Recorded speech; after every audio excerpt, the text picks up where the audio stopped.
to join him. Alongside the world's leading CEO, we have the world's leading business coach. He's sold more books than almost anybody. He's nominated year after year as the world's leading business coach.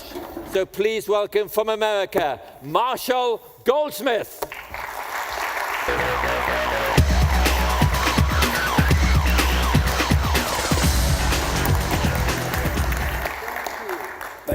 Thank you. Can everyone hear me okay?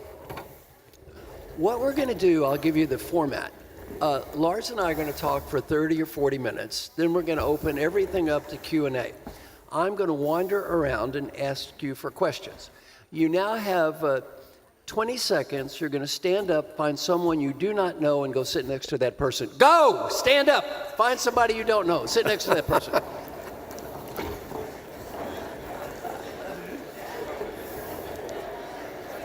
That's good. Yeah. So they sit by your partner. Sit, sit, sit. All right, sit by your new partner. Sit, sit, sit, sit, sit. Now, getting started. Shh, shh, shh. Sit by your new partner. Getting started. Lars, why don't you introduce yourself to the group? Tell them a little bit of your background of life. Louder. Is this better?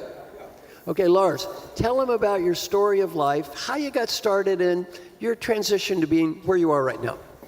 Thank you, Marshall, and ladies and gentlemen, thanks for inviting me today. I'm born in the south side of Copenhagen. It's sort of like the south side of Chicago. It's not necessarily a very attractive area. In a middle-class family, my father was an engineer, so when I finished high school, I was contemplating what to do with my life, and for lack of imagination, I started engineering education.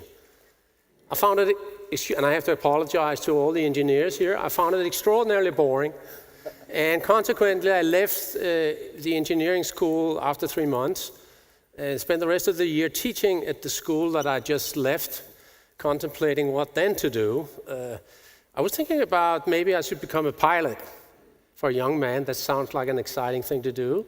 Then I realized that this is just a sophisticated bus driver going from A to B and B to A. And it's probably going to get tiring after a while. So now you've insulted not only the engineers, but the pilots I'm going to end up as insulting everyone.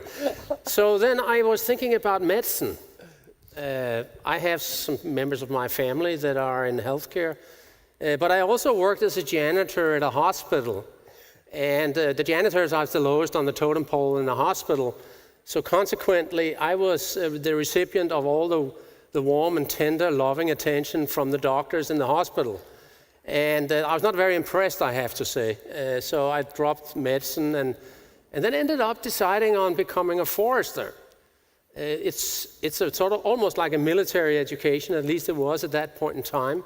It suited my maturity, and I got a lot of physical exercise. And I'm just saying all of this because you know that I have been working for 16 years as CEO of a pharmaceutical company.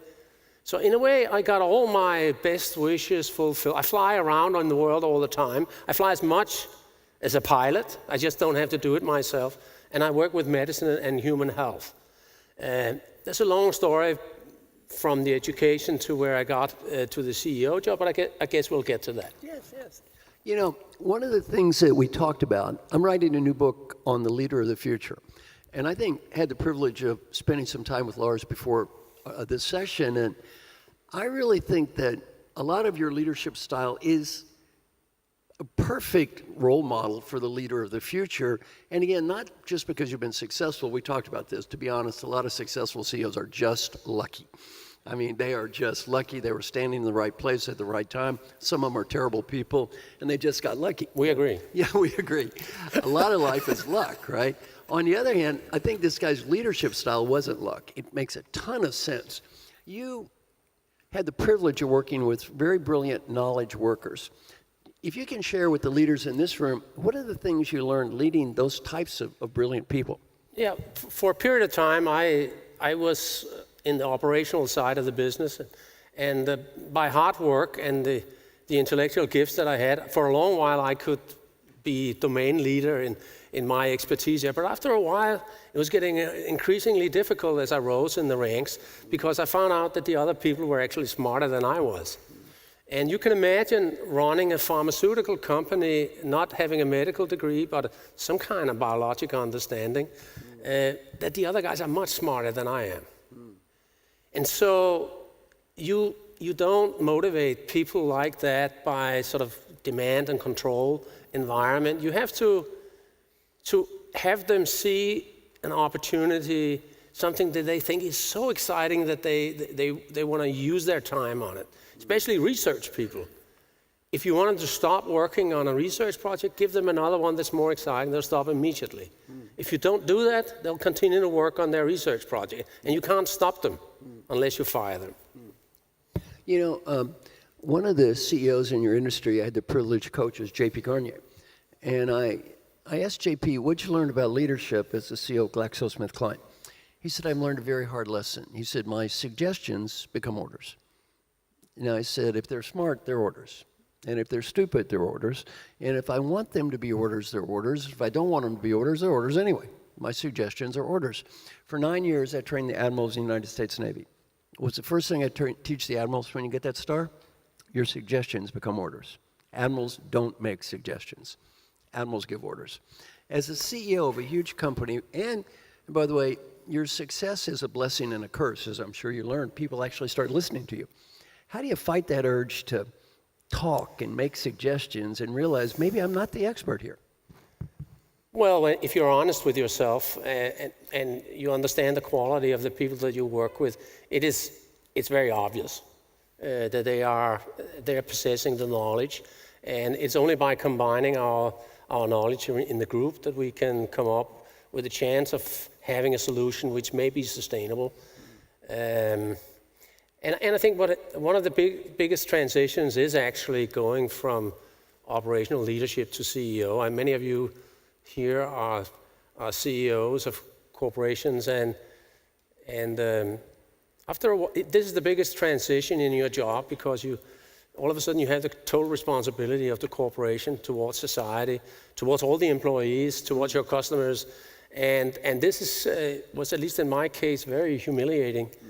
And so what we have been doing in my old company was that I tried personally to adopt a leadership style where I shared with my colleagues and those that were talent group in the company the good and the bad things about life.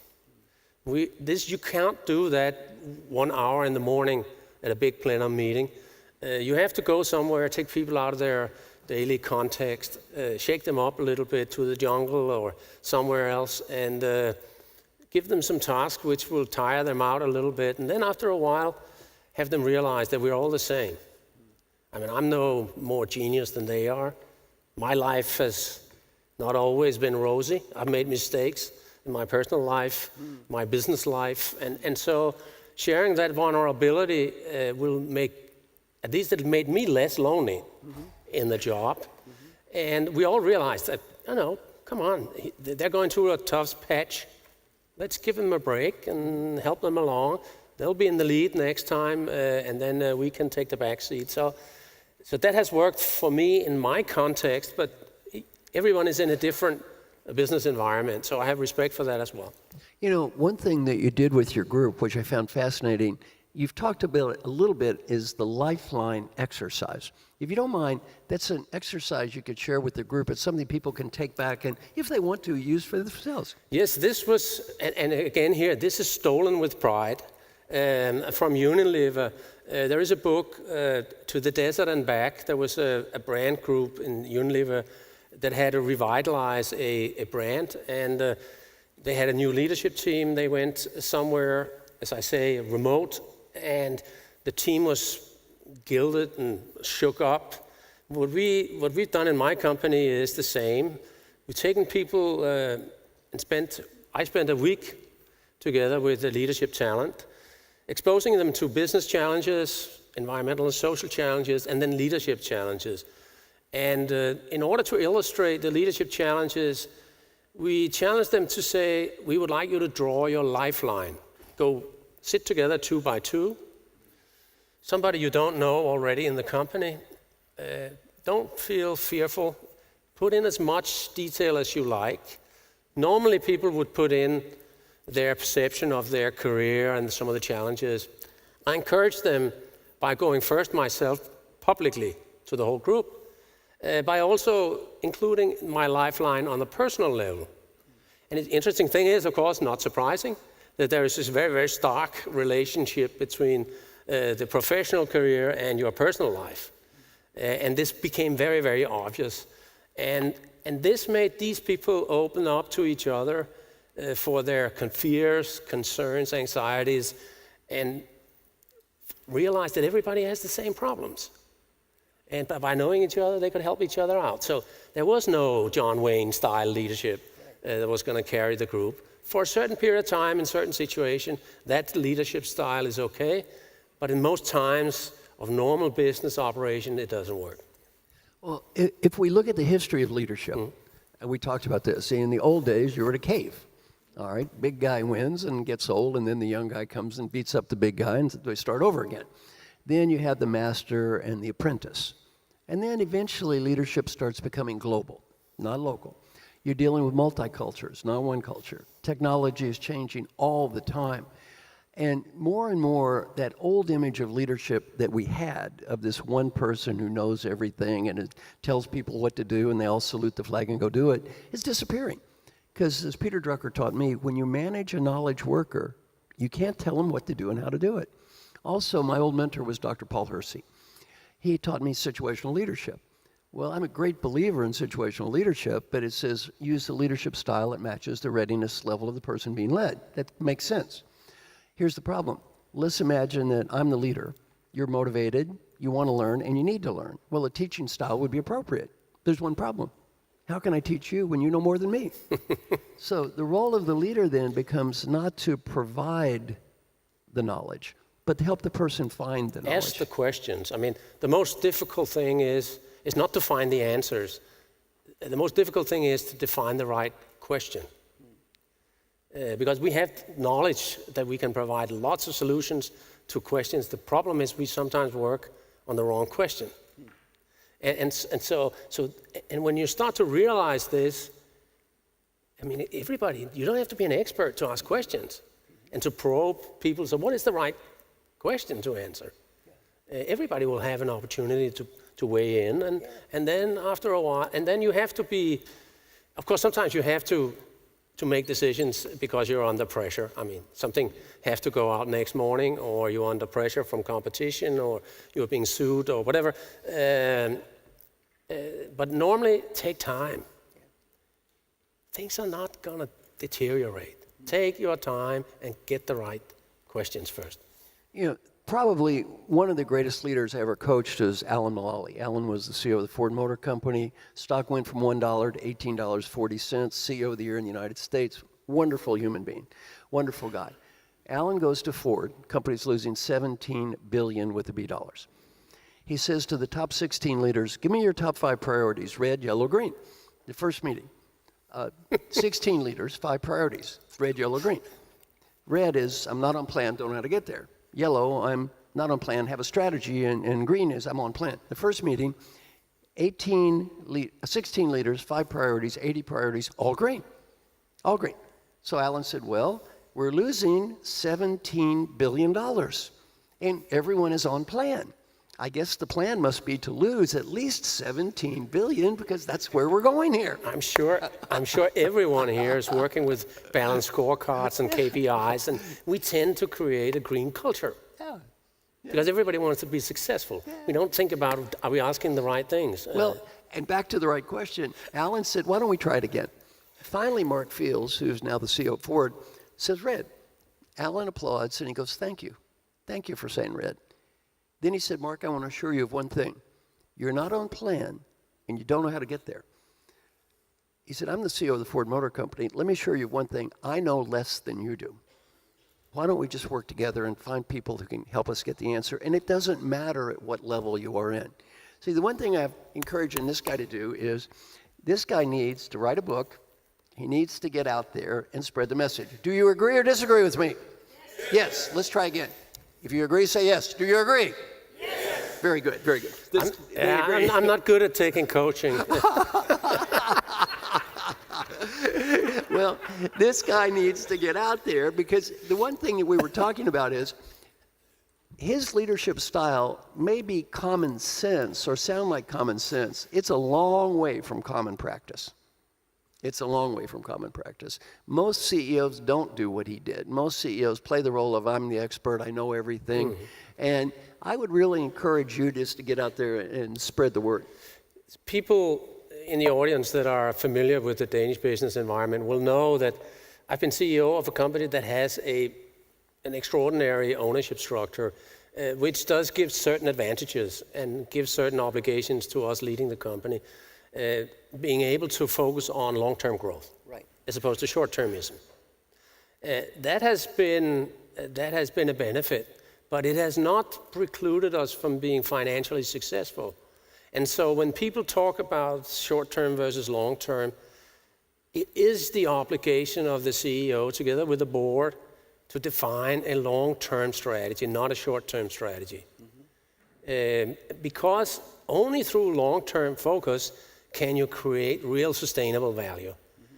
And even if you have to have quarterly reports, you're just going to have to gel together with your board of directors and say, we don't mind. The next quarter may not be pretty, the next one may not either, but I can tell you long term you're going to get a better return and our business is more sustainable than it would otherwise have been.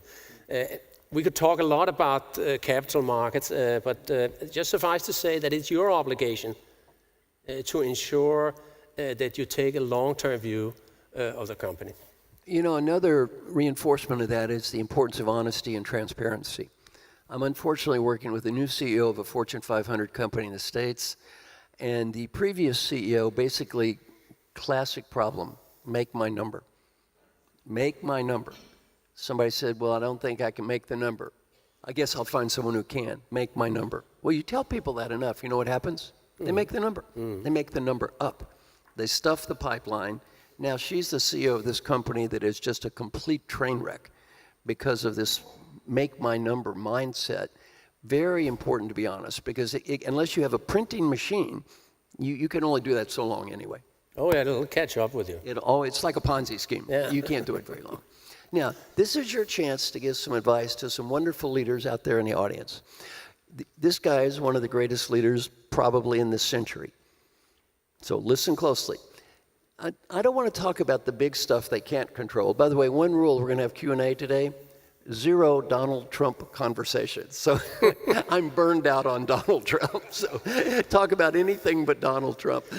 So yeah, I was actually going to be, I was prepared to go into some broader societal economic issues that I find somewhat disturbing at the moment, but I was told not to. Because Marshall said that they're going to fall asleep, they're not going to be able to do anything about it anyway. Then I was thinking about this realization of what the leadership role is, and how you experience being responsible for an entire organization, their families, their shareholders, your impact on society, and can you truly relate to somebody that you can air your concerns, your uncertainty with? I found it difficult, I have to admit. That's why I'm not high on coaching, and I found it difficult to have that honest, transparent conversation with the chairman. He's my boss, I mean. And if I go and tell him, you know, I'm freaking out, I don't know what to do, and he's going to freak out, and then everybody's going to freak out. So I find this to be a very, very difficult topic, which makes the life leading organizations quite challenging. And it's at the same time, it is quite work intensive. And I must admit, I haven't really started thinking about it until I stopped. It's sort of like riding a bicycle. You keep riding and riding and riding and riding, and you never have time to really reflect on those personal things. So one thing I think you should, before you get to my age and are being asked to leave, think about it. To live a more balanced life, perhaps. There is a life after work.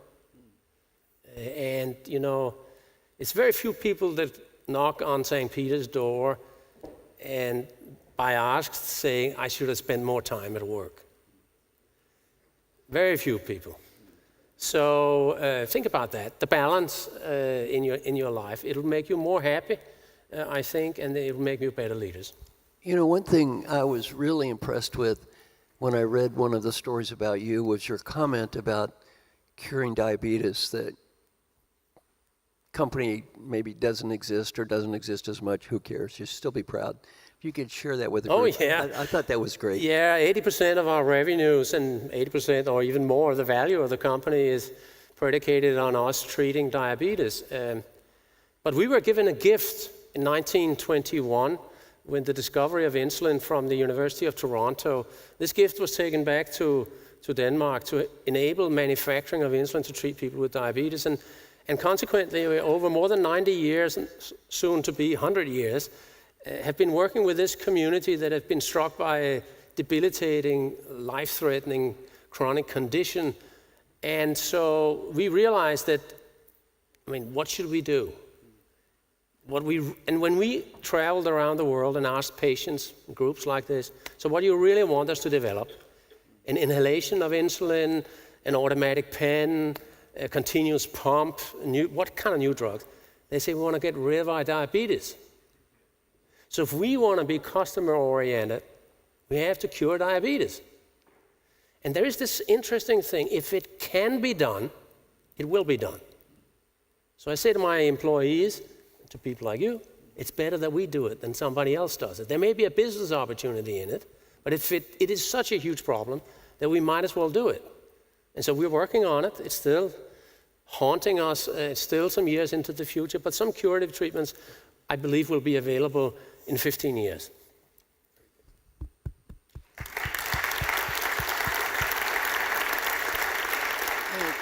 You know, I think a very important point is money and status and all that is important to a degree. But when you get older, you have to look in the mirror. And if you're not happy with what you see, use it. you can't use it anyway. And if you're not happy with who you see in the mirror, what difference does it make? And if you think of your life curing diabetes, what would that mean? And having a few $1 million, what does that mean? It's not really close. Well, I find it hard to get into my sports car now that I'm getting older. So but it is very easy for us to say. It's very easy for us to say that it's there. It's a much different thing when you're in 30s and 40s and have aspirations of growing your career and becoming financially independent. So it's a little bit, of course, of a luxury perspective, but the truth is that that's what it is. That's what it is. Here's what we're going to do next. My area of expertise is helping successful leaders achieve positive, lasting change in behavior. I'm not an expert on strategy. I'm not an expert on marketing. I'm not an expert on global issues. This guy is #1 CEO in this country and in the world. You're going to talk to your partner. You're going to come up with a question for him and a question for me. I'm going to wander around the room, and we're going to practice this feed-forward idea. Say, what's your question? I give you an idea. Now, if I give you the dumbest idea in the world, what do you say back? You just say thank you.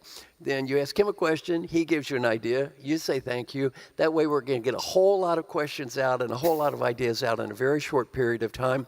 And also we don't hear the same people ask the questions all the time, so we'll get a nice mix of people. To your marks, get set. You've got 30 seconds to come up with a question for him and a question for me. Go, go, go, go, go.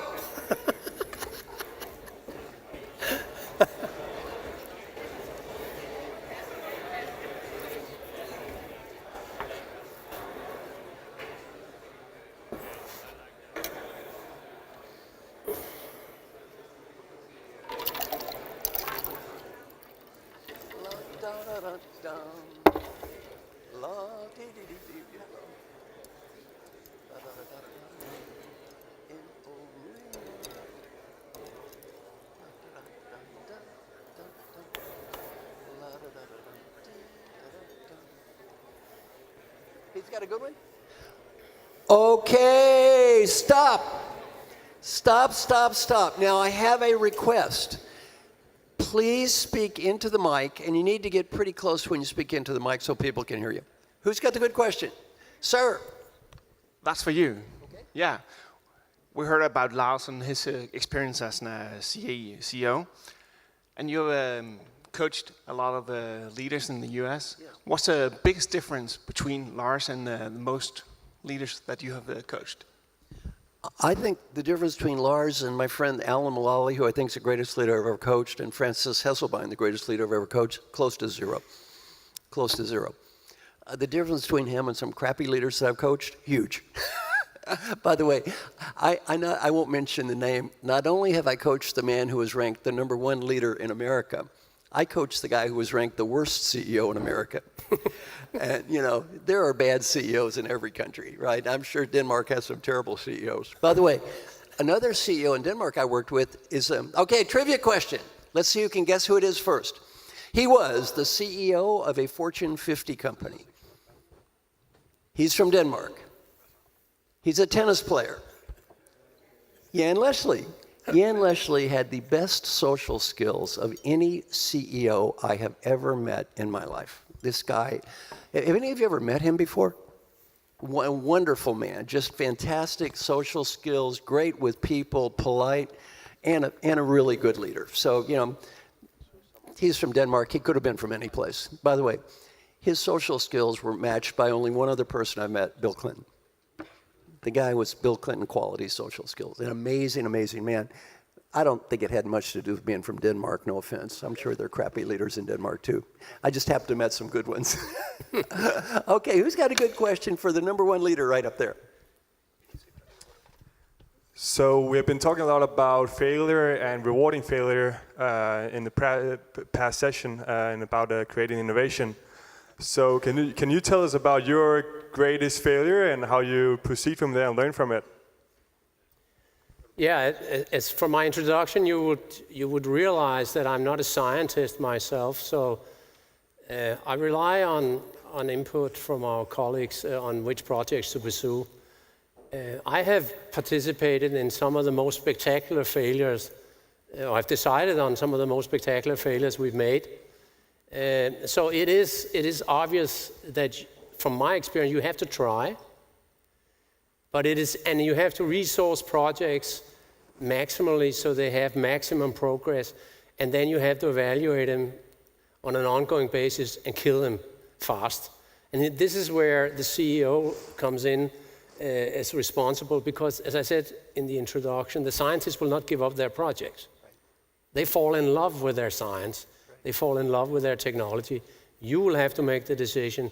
Is this ready for the market? Can it go through the next stages of development? And is it good enough so that we can get something through and make room for more projects coming through? But we have to experiment and fail. To reinforce a very good point up there, 360-degree feedback I've done with medical R&D companies, the item that comes in last place in every company, willing to let go of projects that will not work. I'm an MD, I'm a PhD, I put my soul into this project for 7 years. It's pretty hard to say this is not going to work. It's pretty hard to let it go. So that's a tough job. Okay, who's got a good question for me?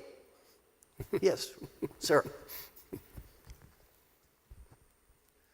I would like to know if NOAA was not owned by a foundation, would have been sold a long time ago, and how do we keep companies in Europe to grow and not sell them off to American companies? Well, I guess it was not for you, Marshall, then. Anyway. He needs to work on his listening skills. Yeah. Yes, but anyway, thank you for the question. We are blessed with a unique ownership structure in Denmark, which allows us to capitalize companies after the founders require new capital to grow the companies without losing control, and eventually you can put this into foundation ownership, prohibiting takeovers, and this allows companies to take a long-term perspective. And you can't do that everywhere else. And so everywhere else, you are required to work, as I said, between the leadership and the board of directors, convince the board of directors that we are taking a long-term view on this. We're not going to sell the company, but of course, if the company is not performing, then you will be taken over. So you have to ensure some level of performance. You can't just say, well, next year, everything will be great. So you have to have a continuous level of performance, but then maximize the value on the long term. We have the blessing that by ownership structure, we can get that by birth. It has to be earned in companies elsewhere. And this is far more difficult. This is also why I took the liberty of saying, well, we have been recognized. And first of all, I'm not the best CEO of the world. I've been CEO of the best company in the world. And part of that is the ownership structure. Part of that is the cultural, social context that we've grown up in here in Scandinavia. And I could go on and on and on and on and on. And of course, that is not translatable directly to companies in other cultures with other ownership structures. And I'm sorry, I can't help you there. You have to perform so that you can justify long-term ownership of your company. And then once you gain that credibility, then you can start to convince shareholders to take a longer-term view. Yes, Marshall, so here's one for you. What is the best question you have ever asked that it has the most impact? The best question I've ever asked that has the most impact, I'll share with the group right now. I think it's not only a good one for me, it's a good one for you. Is everybody ready? Look up here. I want you all to smile. Take a deep breath. Do your hand like this and go, hand. You too. Hand. Now, I want you to imagine that you're 95 years old and you're just getting ready to die. Right before you take that last breath, you're given a beautiful gift, the ability to go back in time and talk to the person in this room. The ability to help this person be a better leader, a better professional. Much more important, the ability to help this person have a better life. The question is, what advice would that wise old person who knows what really mattered in life and what did not matter, what was important and what was not important, what advice would that wise old person have for the you that is sitting in this room right now? I don't want you to say anything, write anything, do anything.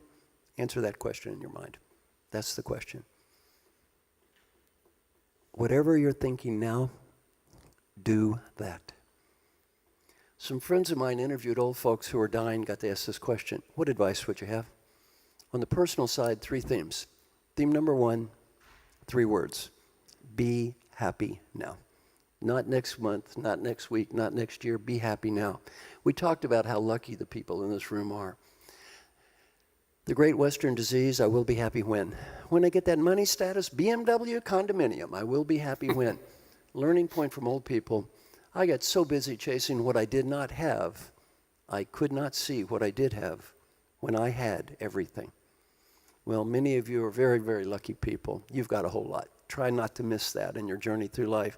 Learning point number 2 from old people, friends and family.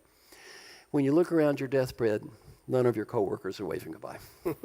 You realize these friends and family, they're kind of important right now. And number 3, if you have a dream, go for it. Because you don't go for it when you're 40. You might not when you're 50, and you probably won't when you're 80. And it doesn't have to be a big dream, maybe a little dream. Go to New Zealand, speak Spanish, play a guitar. Other people think your dream is goofy. Who cares? It's not their dream. It's your dream. It's not their life. It's your life. Had a very embarrassing experience a couple of years ago. I was teaching this class, and I said, go to New Zealand. Speak Spanish. Guy raised his hand. He goes, we're in Spain, you idiot. We all speak Spanish.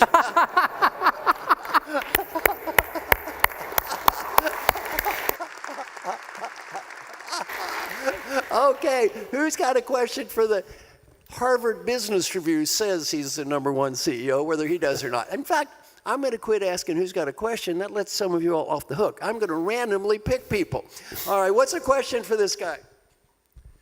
what is the purpose of your company, and how did you define it? How did you give the meaning to your people? The purpose of the company is to alleviate people with chronic conditions such as diabetes and other hemophilia and stuff like this.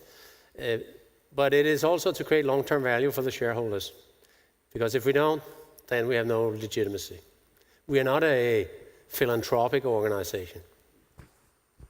Very good. Thank you. So I have a question for both of you.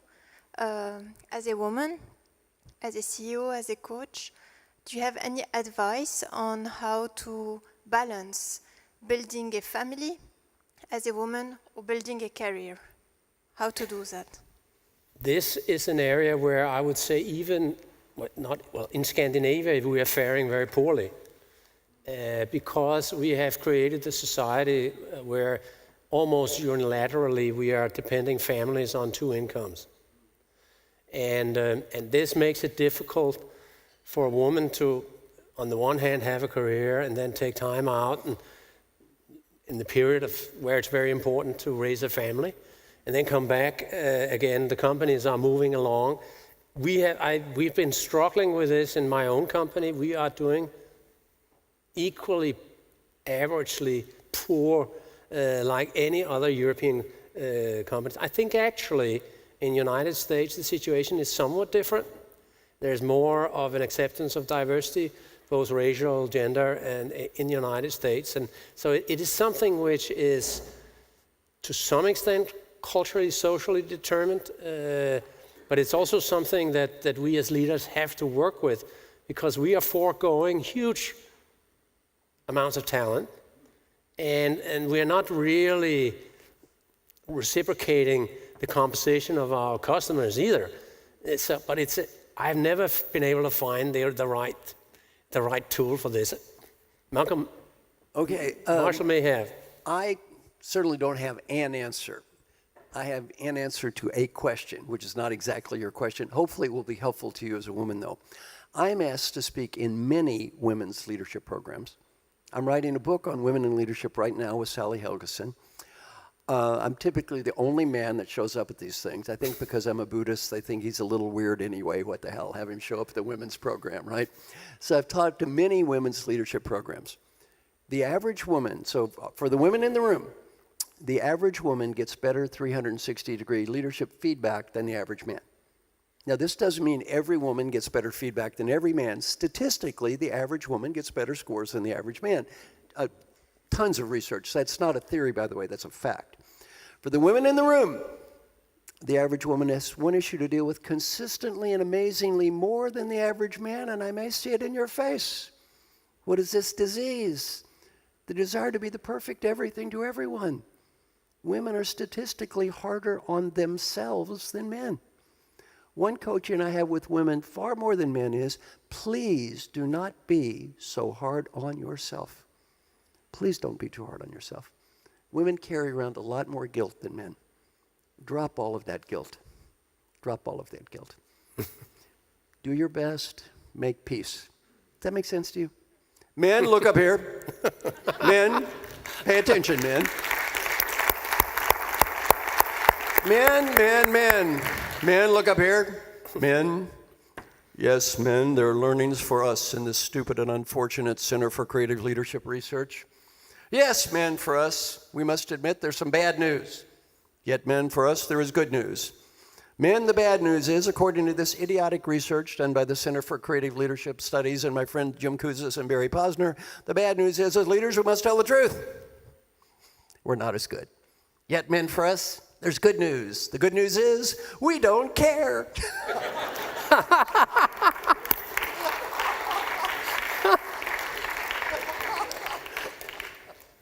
By the way, the women in the room are going, oh my God, it's true, it's true. I have one question, I'm sorry, for you. Thanks. Is there one particular approach or method that's most valuable for you in your business life? I find it a very, very difficult question to answer because I would be giving you an answer which is relevant for the time that I was leader in a specific context of the development of my company in a specific business, I don't think it may necessarily be relevant for you. And it's also something to do with my personality. My predecessor is a Renaissance person, extremely well-recognized leader in my country and abroad. I'm 100% the opposite, completely different from him. So I would not be able to give you a good answer, actually. I'm sorry. Okay, who's got a good question for me? You look like you have a good question. Yes, how are you coaching leaders facing disruption? You know, I'm an expert at the micro, not macro level. So I help people achieve positive long-term change in behavior. So I'm not an expert on the strategy at all. The only way I deal with this, I say, here's the changes you want to make in your company. How can you be a great role model in your own behavior? And I help them do that. I don't know enough to answer the bigger question about society. Okay, who's got a good question for the number one leader? Yes. Okay, quick. Okay. What is your most important gift or quality to help coaching leaders? The biggest, I'll start with the problem first, my biggest problem, and I have trained thousands of coaches. The biggest problem with every coach I have trained, including myself, is the ego of the coach. Including myself. Why? We want people to get better so we can look in the mirror and feel good about ourselves. And it's very hard to get over that. Very hard.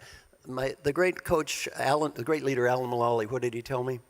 The secret of great coaching is clients. You pick the right client, you win. You pick the wrong client, you lose. Most of us never understand this.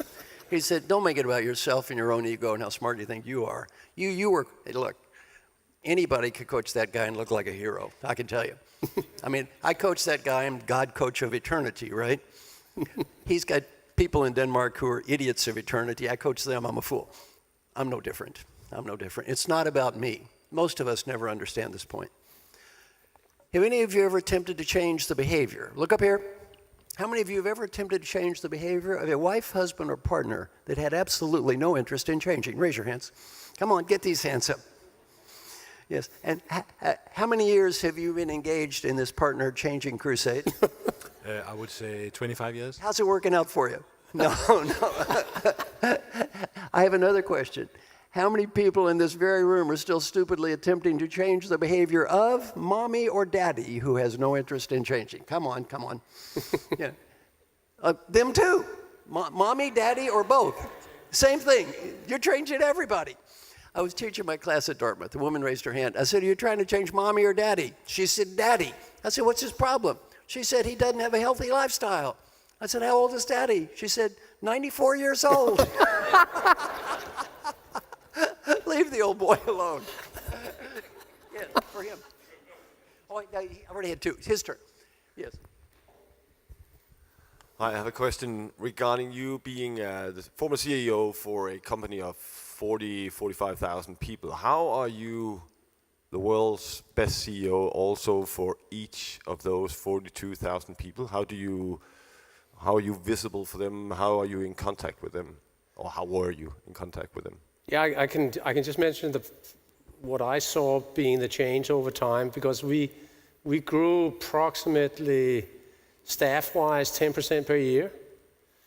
So when I started out, I remember the first summer party I went to.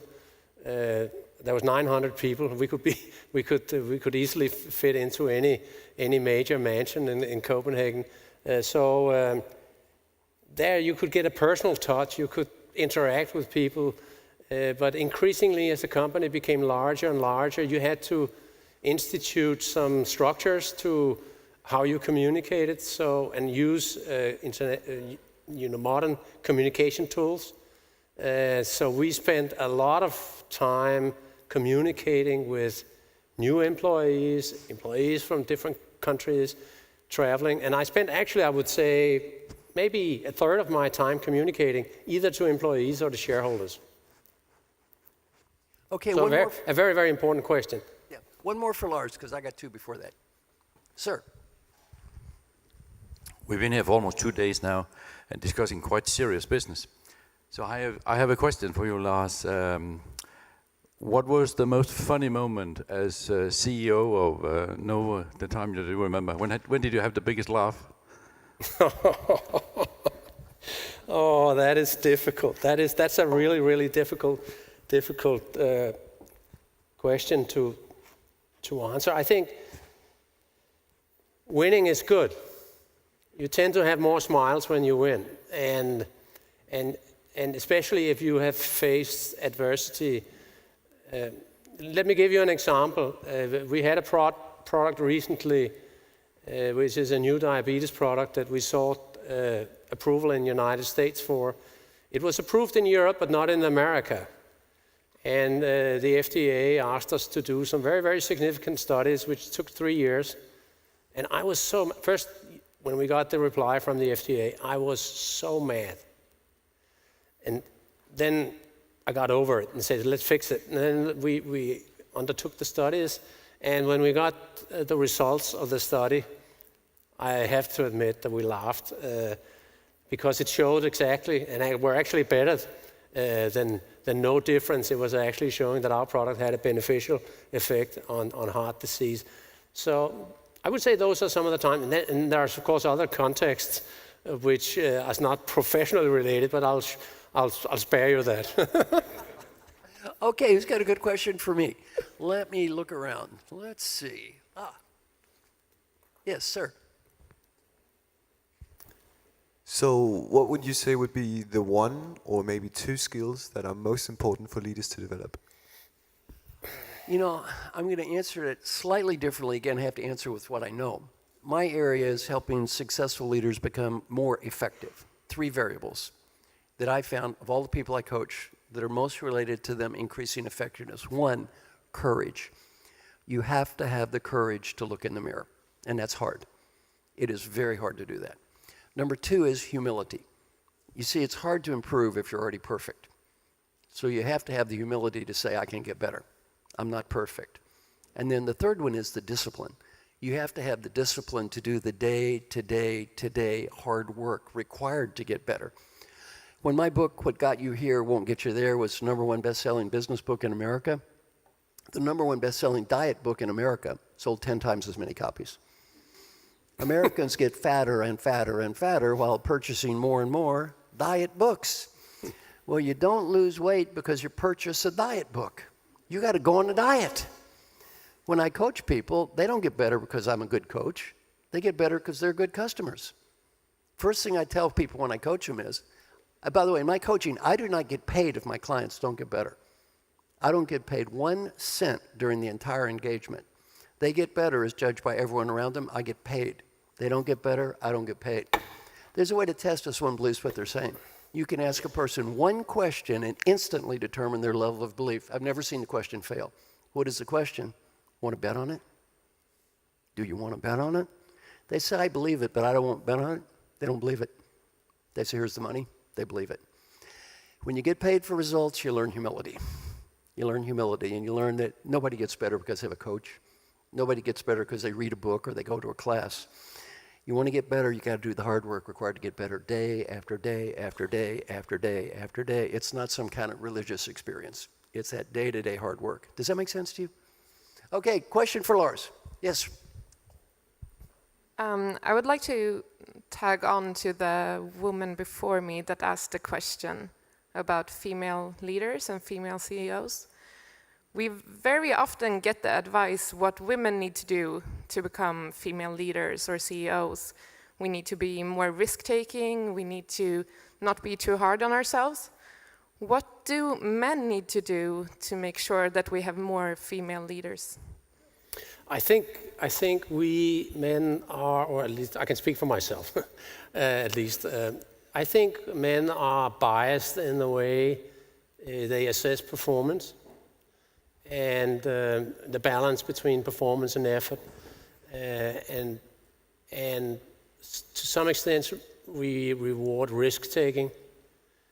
And this may not necessarily be what you want in an accounting department or anything like that. So I think if we really want to change the possibilities for women in corporations, we have to work on our own biases. because only through that will we be able to give a fair assessment of the potential. And I don't want to favor any gender, but I think we should at least give a fair opportunity. And I don't think that's necessarily being given today because of our biases. Yeah, I have one other suggestion back to your question. I think it's really good for leaders who are men to mentor at least one woman. To mentor at least one, because that way, look, you're not always going to win. You're trying though. You're giving it a try. Does that make sense to you? Okay, very good. Who's got a question for Lars? For Lars? Okay, Lars, I have a question for you. Now I'm taking risk. I'm a woman, and I would like to interview you for a book I'm writing. Again, could you please? I would love to interview you for a book I'm writing. I'm taking risk. I'm a woman. So I'm inviting you for a one-to-one meeting. How can I say no? Wow, thanks. Very good.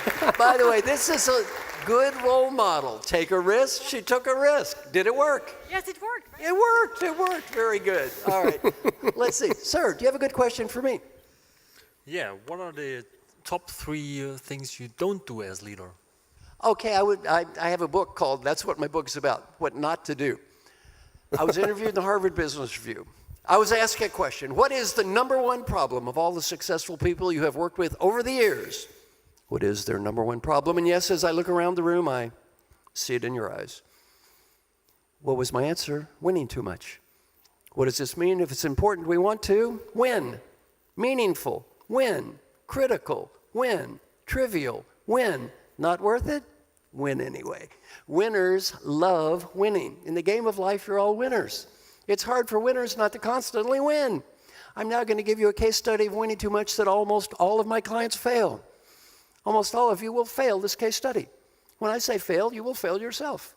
You will say what I did do is the opposite of what I know I should have done. Here is the case study. You want to go to dinner at restaurant X. Your wife, husband, or partner wants to go to dinner at restaurant Y. You have a heated argument. You go to restaurant Y. It was not your choice. The food tastes awful and the service is terrible. Option A, critique the food. Point out our partner was wrong. This mistake could have been avoided had only you listened to me, me, me. Option B, shut up. Eat the stupid food. Try to enjoy it and have a nice evening. What would I do? What should I do? Almost all of my clients, what would I do? Critique the food. What should I do? Shut up. How many people in the room, please raise your hands, have ever critiqued the food before? Hands in the air, including you. Hands in the air, hands in the air. Food critiquers. A room filled with food critiquers. Was that smart or stupid? Stupid. And as stupid as it was, I'm going to give you an example now that is so hideously stupid, it'll make that one pale by comparison. And I will predict half of you have done this. You have a hard day at work, a hard day. You go home, your husband, wife, friend, or partner's there, and the other person says, I had such a hard day today. I had such a tough day. And we reply, you had a hard day. You had a hard day. Do you have any idea what I had to put up with today? Do you think you had a hard day? We are so competitive, we have to prove we are more miserable than the people we live with. I gave this example to my class at the Dartmouth Tuck School. A young man in the back raised his hand. He said, I did that last week. I asked him what happened. He said, my wife looked at me. She said, honey, you just think you've had a hard day. It is not over.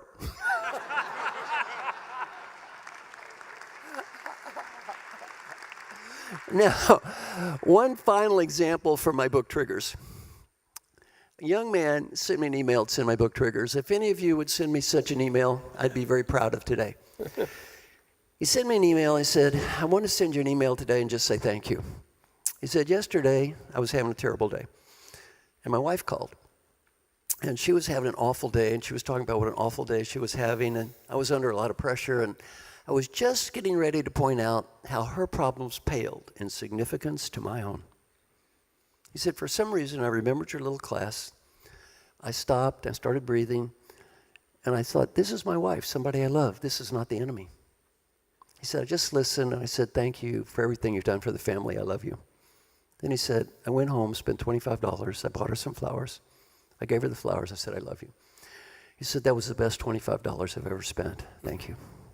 Well, next time you have to win and prove you're right, point out what a bunch of idiots everyone else is, take a deep breath, and ask a question. What am I winning here? What am I winning? What am I winning? Okay, that's about it. I think we're about it. Marshall, I have one question. Since I was invited here, being together with the greatest coach on earth, one thing, have you reflected on the difference between self-worth and self-confidence? I definitely. Because I think, you cannot change your childhood and how you were brought up, and your personal character is formed by that. But I think we are dealing, CEOs typically are people that have a lot of self-confidence. Right. Back to this win, to be recognized and to be reconfirmed. But in reality, it may hide some lack of self-worth. Have you come across this in your research? You know, what I feel like is, and I think you said it very well in your own life, when you're young, that win thing is not that bad. You need to win. You need to prove how smart you are. You need to achieve things. Certainly nothing wrong with that. As you pointed out to me, though, when we were talking, every time you get promoted, it becomes less and less about you and more about them. And by the way, as you said in your own life, to me, he's a case study. You got better. You changed. You changed. You're not the same person you were when you were young. No. You got some humility in there somewhere. Well, again, I think it's very healthy to start with that win, I'm going to be right, win and prove yourself attitude when you're young. Great leader told me, for the great individual achiever, it's all about me. And for the great leader, it's all about them. It's very hard to make this transition from a great achiever to a great leader. Now, we've got a lot of people here from Denmark, is that correct? At least quite a few. This guy did your country proud. Was ranked #1 CEO in the world. How about a standing ovation for this guy? Stand up.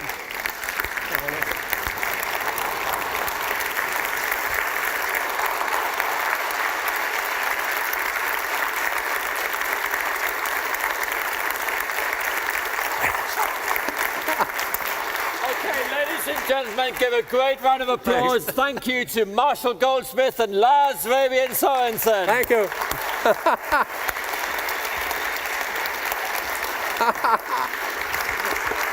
You're good. You're good.